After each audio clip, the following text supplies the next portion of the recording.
Om Namo Bhagavate Vasudevaya. Om Namo Bhagavate Vasudevaya. Om Namo Bhagavate Vasudevaya.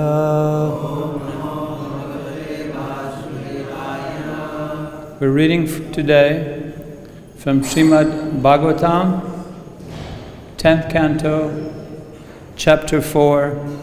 This is verse 41. Vipra Gavas Cha Vedas Cha Vipra Gavas Cha Vedas Cha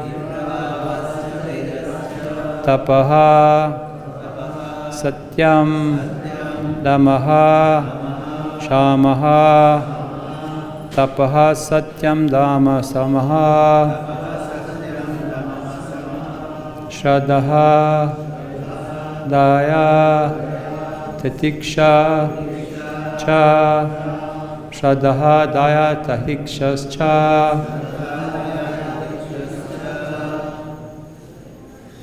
Kratavas Cha Hares Tanun Kratavas Cha Hares Tanuhu Vipragavas Cha Vedas Cha Tapaha Satyam Damaha Samaha Shraddhadaya Tatikshas Cha Kartavas Cha Hares Tanu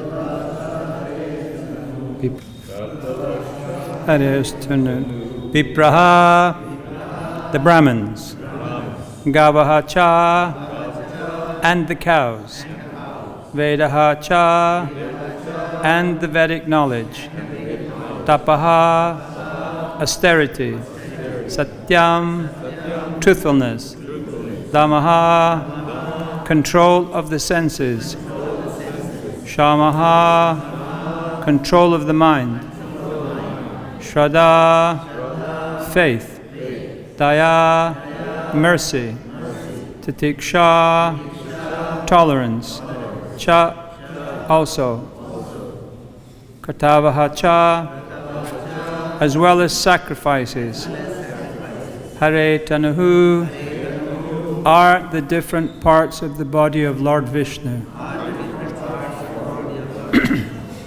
Translation. The Brahmins, the cows, Vedic knowledge, austerity, truthfulness, control of the mind and senses, faith, mercy, tolerance, and sacrifice are the different parts of the body of Lord Vishnu, and they are the paraphernalia for a godly civilization. Purport. When we offer our obeisances to the personality of Godhead, we say, Namo Brahmanya Devaya, Go Brahmana Hitaya Cha, Jagat Hitaya Krishnaya, Govindaya Namo Namaha. When Krishna comes to establish real perfection in the social order, he personally gives protection to the cows and the brahmanas, Go Brahmana Hitaya Cha. This is his first interest, because without protection of the brahmanas and the cows, there can be no human civilization and no question of happy, peaceful life. Asuras, therefore, are always interested in killing the Brahmins and the cows, especially in this age, Kali Yuga. Cows are being killed all over the world, and as soon as there is a movement to establish a Brahminical civilization, people in general rebel. Thus, they regard the Krishna conscious movement as a form of brainwashing. How can such envious persons be happy in their godless civilization?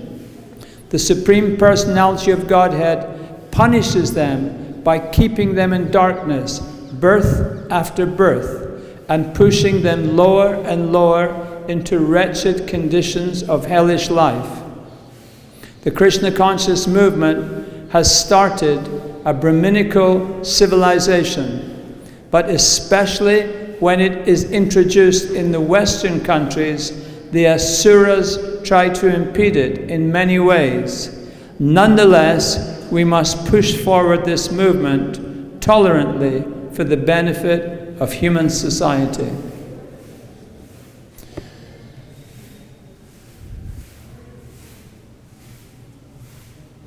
Namam Vishnupadaya Krishna Bhastaya Bhutale Srimati Bhakti-Vedanta Swami Iti Namane Namaste Saraswati Devi Gauravani Pacharni Nirvisesa Sunyavadi Paskacha Desatarni Narayanam Namaskritya Naram Chaiva Narotamam Devim Saraswatim Vyasam Tato Jayamudirya.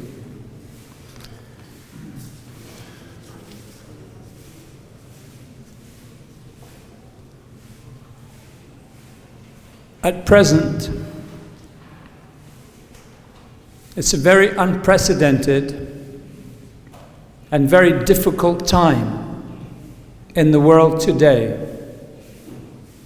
So many people are suffering in so many ways. Older people are vulnerable, and younger people, if poorer, are deprived of their livelihood. As such, it's a very difficult time. It's also a time for solitude, for reflection. And in my reflections, I have been thinking of how fortunate I am to be here today in this sacred place of Vrindavan, and the journey which has led me here. I first came here to Vrindavan 50 years ago. So in the last 50 years, this has been a journey under the guidance and teachings of my Guru Maharaj, His Divine Grace, A.C. Bhaktivedanta Swami Srila Prabhupada. It's been a journey of awakening. And in these times of lockdown, when we have much more time on our hands, it's been a time when I have reflected on, with gratitude and with humility, at the great gift of Sanatan Dharma, which has been presented to me. Sanatan Dharma is based upon the teachings of the Acharyas, the teachings of the great souls. Many of these teachings have been recorded for prosperity, and especially for us people in Kali Yuga, when our memories are very short, when we're distracted very easily, and when our senses are attracted to so many external things, where we simply deny the existence of our Atma, or we neglect our internal spiritual journey.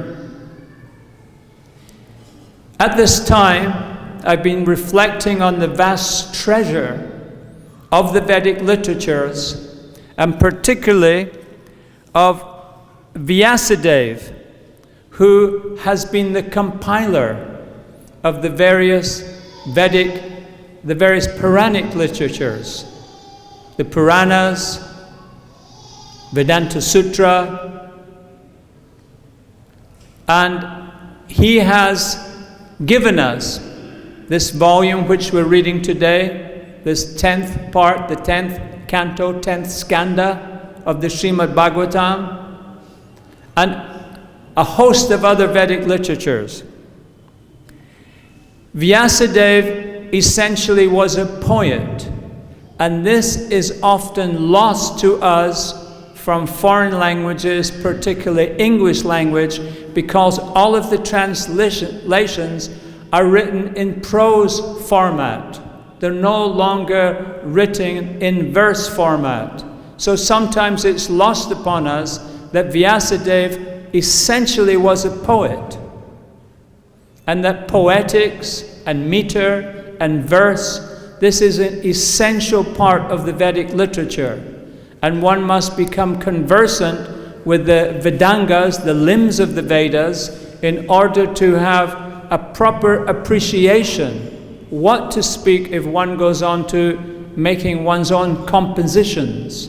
But definitely even to appreciate the Vedas, an understanding of the poetic skill which is involved is essential. And I'd like to say a little bit about that today to begin with. So, the Bhagavad-Gita, which is the most famous of all the literatures in India, literally means the song of God. And it's a song, it's in verse form. All of the 700 verses of the Bhagavad-Gita, mostly they're in a uniform meter. And this meter is throughout the Mahabharata. 95% of the Mahabharata is in the same meter. Most of the Puranic verses are in the same meter. So this meter, the Mahabharata is 100,000 verses long. The Ramayana is 24,000. And in Western literature, the Greek, the ancient Greek literature is most prized. But the Iliad, Homer, he wrote 2 epics, the Iliad and the Odyssey. The Iliad is only 1/4 of the length of the Ramayana. And the Ramayana is only 1/4 the size of the Mahabharata. So the Mahabharata is a huge poetic work. And this is lost upon us because, for example, Shakespeare is the most famous writer in English literature. He wrote 150 different sonnets, but each of the sonnets only has 14 lines. Or mostly today we don't read poetry, even classical poetry. Mostly we listen to music. But a song today is only 3 minutes long. So Vyasadeva, he composed, it takes hours and hours and hours to read. There's 7 common meters in Puranic literature, indeed in Vedic literature. And the most common is the Anustab meter. And this is also called octosyllabic. There's 8 different syllables in a line. When we have 4 lines of 8 different syllables, that's called Anustab. It's also named the word shloka. Most of the verses of Bhagavad Gita are shlokas because they take this format of 4 lines with 8 syllables in each line. So not every verse is a shloka, not everything you learn is a shloka. It's only a shloka if it takes that particular format. Most of the Vedas are written in Gayatri format. A Gayatri is 3 lines of 8 syllables. So 25% of the Rig Veda is in Gayatri format. There is a very famous Gayatri verse in which it is Book 3, verse 24, and that is the famous Gayatri mantra. But it's not the mantra which is Gayatri, it is the format in which it is written that is Gayatri. So the point I'm making is that the whole of the Vedic, the whole of the Puranic literature, essentially, it is poems. This same format has come down in time from Vyasadeva 5,000 years ago, and this same format is in existence today. The Scottish ballads, the English ballads, the ballads from Russia and Germany are all written in this format. A very famous ballad in the English language by Samuel Taylor Coleridge is The Rime of the Ancient Mariner. This is written in the exact same format. And William Wordsworth, one of the most famous and eloquent English poets, he often used the same format. For example, in his famous poem, I Wandered Lonely as a Cloud. So this format has gone through in existence all these years. Shakespeare also, he uses this format, not primarily, but he also uses this same format. It was sage Valmiki who first composed this format. Sage Valmiki is called Adikavi, and the Ramayan which he wrote is the Adikavya, because that was the first poem composed in this format. He is said to be the first. There's many literatures which were older than the Ramayan. The Vedas are older than the Ramayan. But the Vedas are considered to be Arupusheya, that they are given, they're divine. They weren't written by man. They were divine, and they were recorded by man, they were recited by man, but they were not composed. And this is why the Vedic literature is considered to be sacrosanct. Whatever is there, this is the word of God. So Valmiki, he was the first poet because he was the first person who actually wrote a poem, which is the 24,000 verse Ramayan.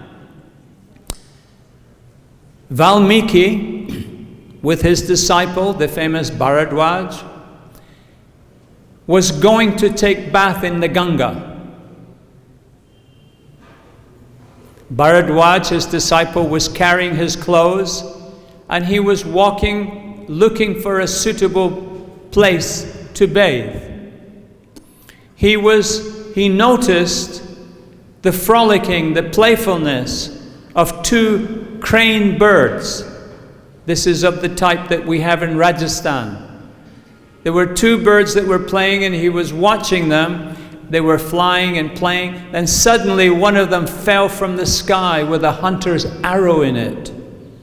And Valmiki, he was angry. He was outraged. He was very disturbed by this to see, because the female bird, when she saw her male mate was falling, she shrieked in agony. She was just so disturbed. And this disturbed Valmiki. And he looked and he saw there was a hunter who had fired this arrow. So spontaneously, without thinking, he gave an utterance. And this utterance was, Mani sada pratis tatvam maga hamsa vati sama Yat krun chitam udan ikam avat ika manohitam. He gave this utterance, which is, O fowler, O hunter of birds, you have so cruelly killed the male of the pair of the Karancha birds while they played. On that account, you will be discredited forever. Just as you ended the bird's life before its time, so too your life will end untimely. So he had said all this in Sanskrit. And then walking back, he thought, why did I become so disturbed? Why did this disturb me so much? Narad Muni was Valmiki's guru. And Narad Muni had recited to him the exile of Lord Ram in the forest. And Valmiki realized that he had been disturbed by the pain of the bird, because this reminded him of the pain, the anguish that Sita had endured when she had been separated from Lord Ram. And then on further reflection and in discussion with Lord Brahma, he decided that this verse, this poetic verse that he had uttered in condemning the hunter, that this was a perfect verse of 8 syllables in each line and 4 different lines. So this was the original verse in which the whole Ramayana is composed in this verse, and which became used also by Vedavyas. So 95% of everything we read in any of the Puranas, in the Bhagavatam, in the Bhagavad-Gita, in the Mahabharata, all of this has been composed in this verse. So we can understand that there is a vast, vast ocean of literature. And it's not doggerel, it's not some sea shanty, it's not some... Poetry is difficult. Poetry is not usual in the English language because there's very few rhyming words. There's no rhyming word for orange in the whole of the English language. You can't rhyme orange with anything. So there's so many things which just have a few rhyming words. There's most of the European classical operas, and indeed popular music, even punk music, is written in Italian, because Italian have thousands of rhyming words. But there's very few rhyming words in the English language, so mostly poetry is not something, or at best, someone can get some rhymes in a 3-minute song, and they become very famous, they become multimillionaires. The top singers, look it up, they have fortunes of $500 million because they've made a few songs. Well, so if you think of Valmiki, if you think of Vyasadeva, they were incredible poets, but us who are unfortunate enough to only have the English language, this is entirely lost upon us. This notion of unfortunateness, when Mukunda Maharaj was in New York in the very, very beginning, when he got Prabhupada the premises, Matchless Gifts, the very first temple, Prabhupada would see people, he would see situations. He was never condemning of anyone. He was never angry with anyone. He would just say that they are unfortunate. So we too are unfortunate that we only have English language, and we can't appreciate fully the poems of Vyasadeva. Veda means knowledge. Vedanta means the end of knowledge. Within the Vedas, there is everything to be known. Within the Vedic literatures, there are 7 different story plots, 7 different theme developments. Tales unfold in 7 different ways, and every single piece of literature, every story that's been written anywhere in the world over the last 5,000 years, without exception, takes one of these different storylines. And these storylines, the story of Krishna is the hero conquering demons or conquering villains. And this approach, this narrative form, which is very enlivening for the devotees. Krishna tightens his belt and he kills the different, and the cowherd boys are shaking, and Krishna swallows so many demons he deals with in different ways. This is actually delightful for the devotees. But it has been used, the same device, literary device, has been used so many times in so many languages for works that become very, very famous. Dracula, the Magnificent Seven, all of the James Bond movies, all of the James Bond stories. Originally they were stories, and they were written for many, Ian Fleming. He was a member of the British Secret Service, and he fantasized on this James Bond character. And many books were written that were very popular before they started being made into films. But all of the James Bond films, all of the James Bond stories, it's the same thing. The hero conquers the villain. Jaws, Star Wars, all of these things are using these same formats which are borrowed from the Puranas, which are described in this way by Vyasadeva. He was such a great poet, such a prolific literal writer. The Ramayana, that takes on the format of voyage and return.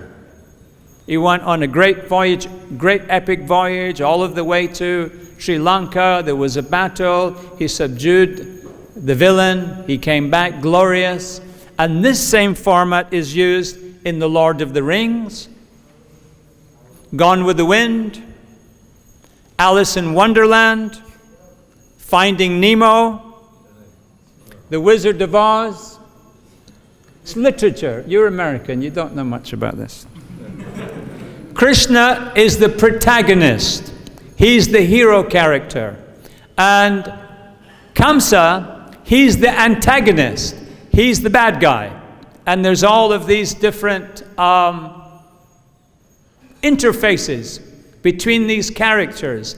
And the drama is created by the feelings of the cowherd boys, and all the different characters, the fear that they're feeling.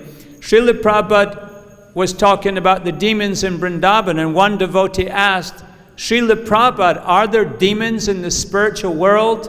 And Prabhupada said, no, there's no demons in the spiritual world, but there's rumors of demons. So they still have this emotion, which Krishna completely controls. So the evil ministers, they're speaking. They're saying in this verse 40 and 41, O king, they're saying to Kamsa, O king, we who are your adherents, we stay with you in all respects, shall therefore kill the Vedic Brahmins, the persons engaged in offering sacrifices and austerities, and the cows that supply milk, from which clarified butter is obtained for the ingredients of sacrifice. The Brahmins, the cows, Vedic knowledge, austerity, truthfulness, control of the mind and senses, faith, mercy, tolerance, and sacrifice are the different parts of the body of Lord Vishnu, and they're the paraphernalia for a godly civilization. We must understand knowledge through Guru Parampara.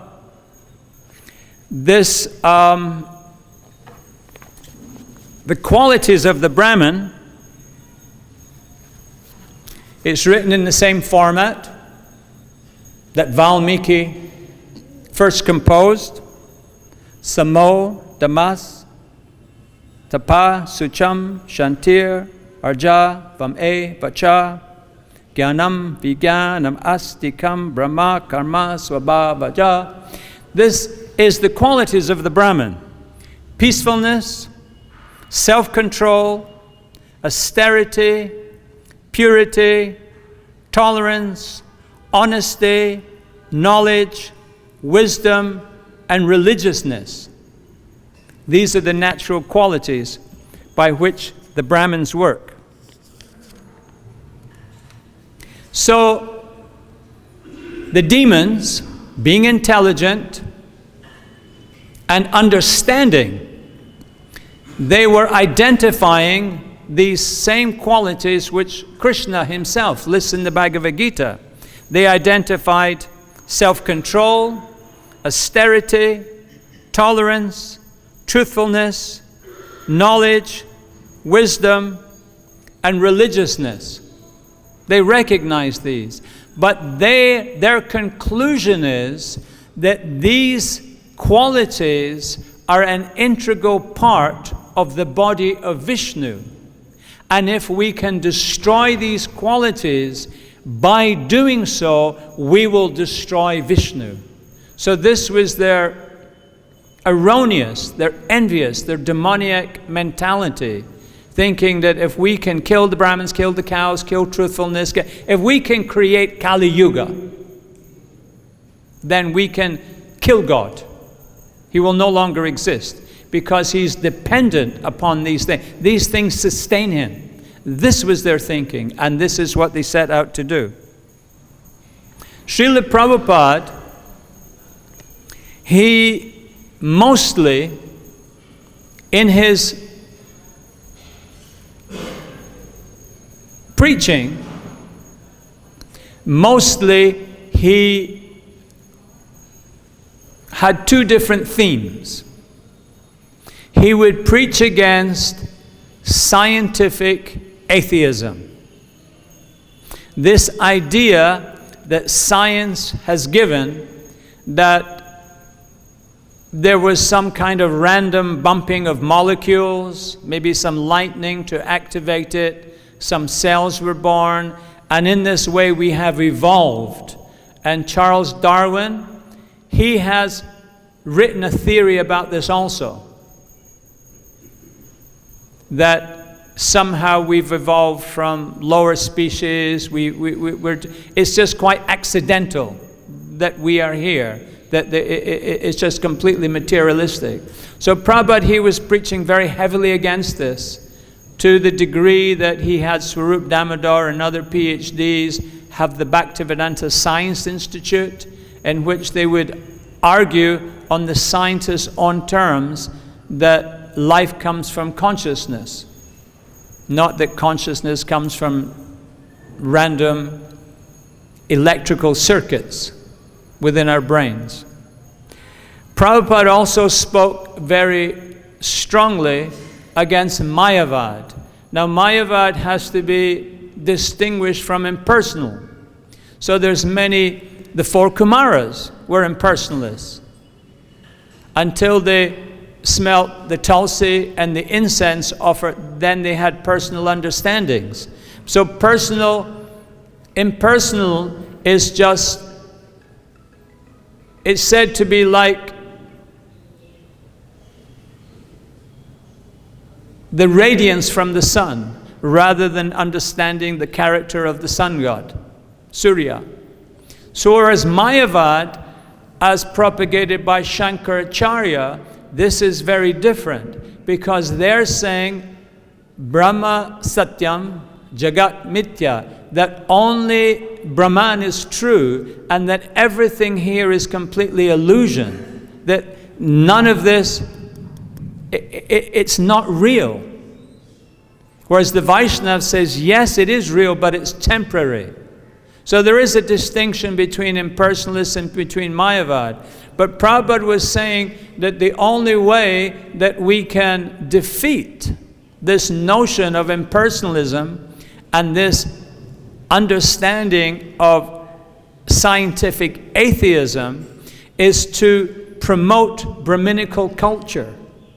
So Srila Prabhupada was giving so many boys and girls Brahmin initiation, giving them the mantras in that Gayatri format. And he wanted to establish a Brahminical culture. And ISKCON, in as much as it's accurately carrying out the wishes of Srila Prabhupada, is also doing that. Combinedly, we're attempting to do that to establish Brahminical culture. But Brahminical culture, a very integral part of Brahminical culture is cow protection. And as far as cow protection goes, we have much more work to do in order to create Brahminical society. In the Western countries today, there are many people who feel that killing animals is wrong. In England, vegetarians and vegans, there's 9 million people. Mostly they're young people between the ages of 16 and 25, but they're fully committed. They don't want to hurt any creatures. And in the whole of Europe, which is about 30 countries in Europe, it's estimated there's about 75 million vegans and vegetarians. So these people, they have a sentiment for not killing animals. Some devotees, wrongly, in my opinion, condemn these people and say that they're still only eating karma, it's not offered to Krishna, it's still bhoga. Even I've heard people call them demons. I don't understand why. But they are sensitive enough not to kill animals. And this is a huge preaching field for us. If we can just learn how to approach these people, they are non-violent. Mahatma Gandhi's whole thing was satyagraha. It was based on non-violence. And also, not having that karma of killing animals, they can definitely take a better birth in their next life. When the devotees were in Puri and the foreign people trying to get into the temple, the pandas were saying, no, you cannot come in.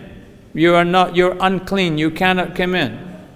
And they say, yeah, but we want to worship Lord Jagannath. They say, you can worship him by becoming Hindus in your next life. So when they told this to Prabhupada, Prabhupada was angry. He said, you should tell the pandas, that if they are fortunate, they can be born in ISKCON in their next life. So we cannot just have the view that everything happens in one life. So there is a huge movement in the Western countries. And what we must do is somehow or other try to stop the using commercial milk, where the animals, it's just a product. It has no resemblance to caring for a cow, loving the cow, letting the cow serve the deities by giving its milk. It has no resemblance to the quality of the milk. A cow must be free range. It must eat grass. It must produce vitamin K, as well as the B12s, in order to be nutritious, to give us the brains, to give us what we need to enact the Brahminical culture.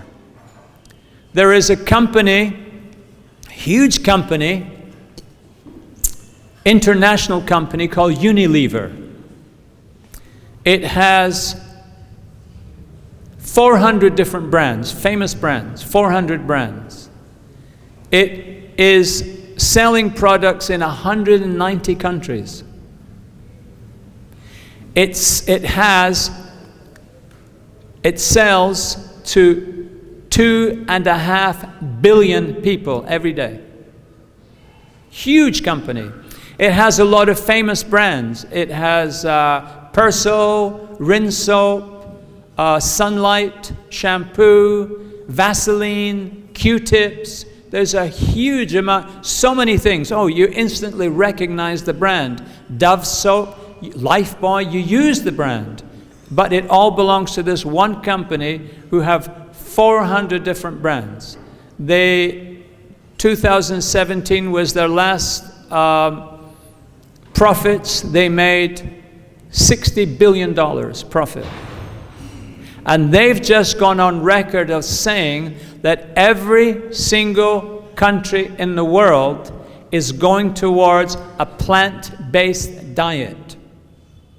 This whole idea of eating meat, it's not sustainable.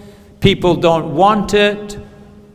9 million people in the UK, 70 billion people in Europe. It's not so popular in the US because they have a lot of cow killing in the US. There's big money, big advertising. So vegan is there, but not to the same extent. But Unilever, they're seeing that this is the trend. So they're saying that by 2025, they plan to have $1.5 billion of sales in plant-based foods. So this whole plant-based foods, it's an intrinsic part of the Vedic culture. The Vedic culture is re-establishing cow protection. And Krishna is so kind, although we, Srila Prabhupada's followers, although we aspire to help him establish Krishna consciousness throughout the world, the extent of what is needed to be done is so overwhelming. But there are so many ways in which this appears to be taking place independent of our Krishna conscious movement, or at least not directly, because millions of people, young people, are just getting the inspiration that it's wrong to kill animals, that they don't want to kill animals, that they don't have to kill animals to eat.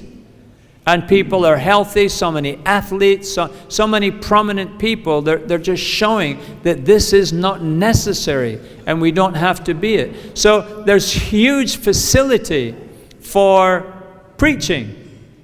There's huge facilities.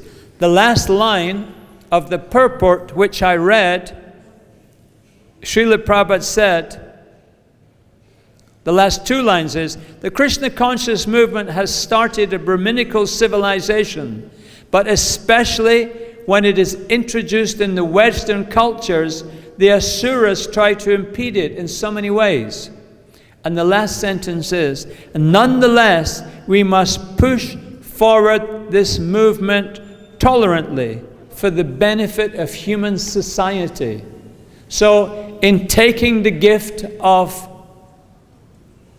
Vyasadeva, through the agency of Srila Prabhupada, who brought this to the Western world, from where it spread all over the world, come back to India in a big way. It's a big movement in India. The onus is on us to assist Srila Prabhupada by establishing Brahminical culture. Brahminical culture is established by us becoming Brahminical.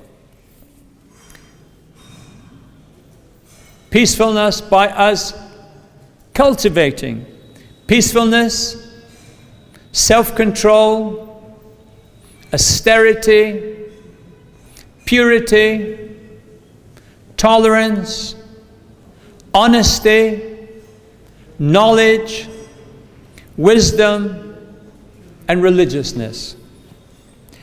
As I said initially, great sages who were highly poetic, even in more recent times, Jiva Goswami, Baladev, big scholars and poets, very erudite, very thoughtful, very clever people. They have given this to us, and to the extent that we understand it, to the extent that we comprehend it, we can grasp what it's all about. To that extent, we should apply ourselves in pushing forward this Krishna conscious movement to assist Srila Prabhupada. I was saying that most of the meter, most of the beats that are used in the Vedic literature are in this anustab, in this shloka, in this octosyllabic formula. To us, Hare Krishna devotees, The most important shloka is from the Kali Santun Upanishad. This is in exactly the same format as 90% of everything else. We're talking 1,000,000 verses, all in this format. And this sustains us, it gives us strength, it gives us inspiration, it protects us from the onslaught of Kali Yuga. And this same one from the Kali Santun Upanishad is, of course, Hare Krishna, Hare Krishna, Krishna Krishna, Hare Hare, Hare Rama, Hare Rama, Rama Rama, Hare Hare. Hare Krishna, Krishna Krishna, Hare Hare, Hare Ram, Ram Ram, Hare Hare. We have a couple of minutes. Has to be a literature question. A what question? Literature. Go on. We hear about jnana, vairagya, that you need jnana to be renounced. And some people in jnana feel that jnana and bhakti are 100% connected, but then there's the examples of Narada Muni with Murari the hunter, although he had no knowledge or understanding, but he was blessed by the mercy of the Guru. And also the South India Brahmana at the Ranganath temple, although he was illiterate, by the mercy of his Guru, his appreciation of Bhagavad-Gita, although his friends were mocking him, "Oh Brahman, what do you understand? You don't understand." So how important is it to understand in a form of jnana or detailed knowledge? And how does that compare with our, the bhakti or the simplicity of bhakti? How do the two relate? It's a very nice question, which of course I'm not qualified to answer. But from my little understanding, I would say that we have to start somewhere. There's the Irish joke. There's a person, he's somewhere, and he said, "Excuse me, how do I get to Dublin?" And the Irish person went, "Whoa, I wouldn't like to start from here." So, but we do have to start from wherever we are. And initially, there are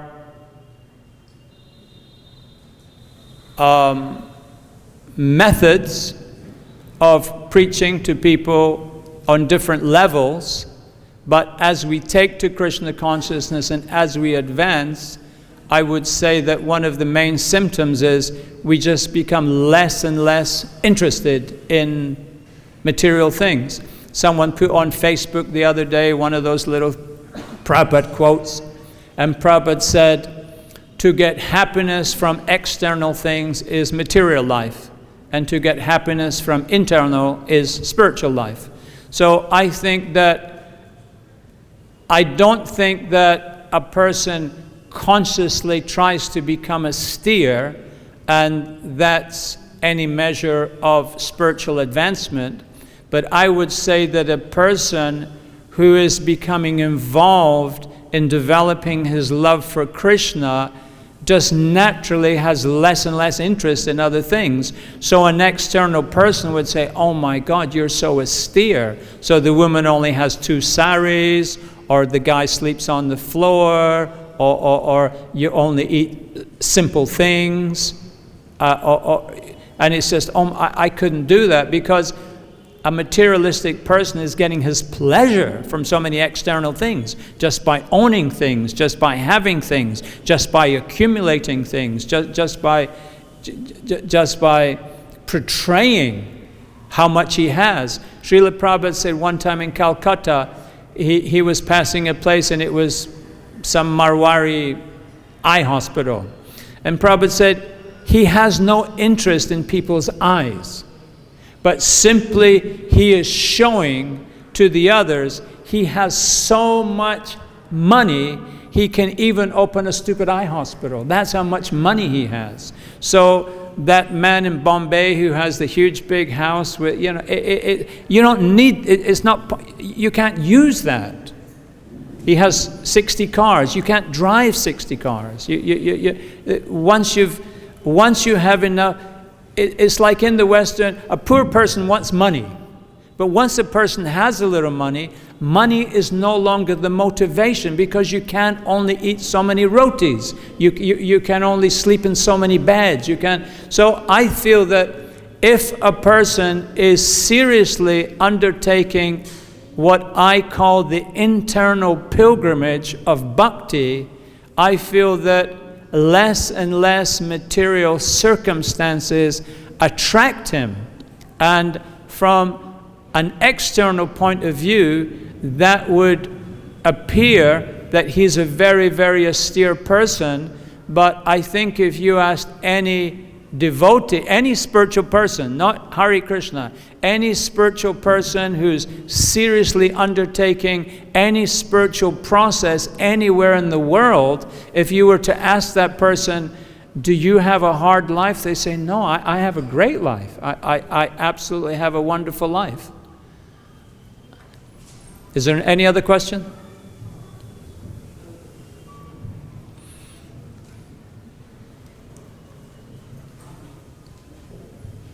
Thanks for a nice lecture. Thank you, sir. These vegetarian peoples. Could you speak more slow? These vegetarian peoples, who eat only vegetarian food, they are suras or asuras, because there are only two types of peoples. And you are saying you don't agree with they are not eating. Okay. Some devotees who I know, good friends of mine, are disturbed by the vegan movement. It disturbs them. And they say that these people are demons. They're asuras. And they say that they are atheists, they're ungodly, they have no spiritual concepts, and they happen not to eat any animal products, but they don't credit them with any piety whatsoever. Now, in my experience, most of the people who are vegans, who become vegans, are not driven by this hardcore philosophy, this hardcore mentality. So I would say that there's two types of vegetarian. There's these hardcore, militant vegetarians who tend to be extreme, who tend to be political, and there's most of the people, I would say 95%, at least 80, I would say 95%. They're just innocent people who just don't want to hurt any living creature. So I would say that they are excellent people to preach to. And when I meet them and I preach to them and I say, well, the Vedic concept is that you have a cow, you take care of the cow gives excess milk, you care for the cow, you don't kill, and then the cow lives out its natural. All of the ones I've thought, wow, this is a great concept. And then I point out to them that vegan, as it is today, there's some huge vegan stores in the West. But all of their products come from other countries. They don't even come from the Northern Hemisphere. And all of these products are based on a petrol economy. As long as there's petrol, flying planes and ships and all, they can get these foods from all over the world. As long as the countries that they live in are militarily exploiting other countries. As long as their countries have the biggest armies, the best guns, the best things, and they dictate the terms in which they buy all these different things from these countries. As long as that exists, that the politics exists, and as long as the petrol exists, then you can have vegan. It's luxury items for wealthy people. But you cannot be a vegan in the northern hemisphere with naturally what grows there. It's not, there's not a big enough resources to do that. In my country, they grow potatoes and turnips. You can't get, there's apples on the tree, but they're not sweet. It's not warm enough to have sweet apples. You cannot grow tomatoes. Here you get tomatoes in the winter time. There in the summer you can't grow tomatoes. If you have glass, a glass house, and heat inside the glass, you're making an artificial environment. You can grow tomatoes, you can grow other things, but they don't grow naturally. So it's not possible in most northern hemisphere Western countries to be a vegan. It's not possible. But it is possible to be a vegetarian if you take milk products. That is possible. So the natural state of vegetarian is to care for a cow, to take the cows. The biggest consumers of milk products in the Western Hemisphere, all the countries in the Western Hemisphere, is Norway and Finland. And a portion of their countries are inside the Arctic Circle. But they get the sustenance from milk. They're the biggest milk drinkers ever, anywhere in the world. So it's not, in my view, it's not possible to be. It is now because we've got all this extra money, and you can get dates from Israel. You get a big grower of cardamom is Guatemala. Even in Delhi, and they bring the cardamom from Guatemala. You can get all these different things from all these different countries. Yes, you can live on that. But you eat what's local. It's not possible. That's why people eat meat, but you can avoid eating meat by being a vegetarian, lacto-vegetarian. I want to ask, what is more important, what you eat or you take Lord Vishnu or Lord Krishna as a god? Like you are following Vedic culture or you are accepting Vedic culture, that is more important, or like what you eat is more important? I don't understand your question, Prabhu. Can you speak more slow? Yeah, for being Sura and Asura, what is more important? What you eat, that is more important, or like you are accepting Lord Vishnu or Lord Krishna as a god? Like that is more important. It's Kali Yuga, and we have to make there. You must live with so many compromises. It's not possible to live in most parts of the world a pure Vedic life. That is from a bygone age. In Kali Yuga, the great deliverance, the great purification is the Maha Mantra. Hare Krishna, Krishna Krishna, Hare Hare, Hare Ram, Ram Rama, Hare Hare. Thank you very much. Hare Krishna.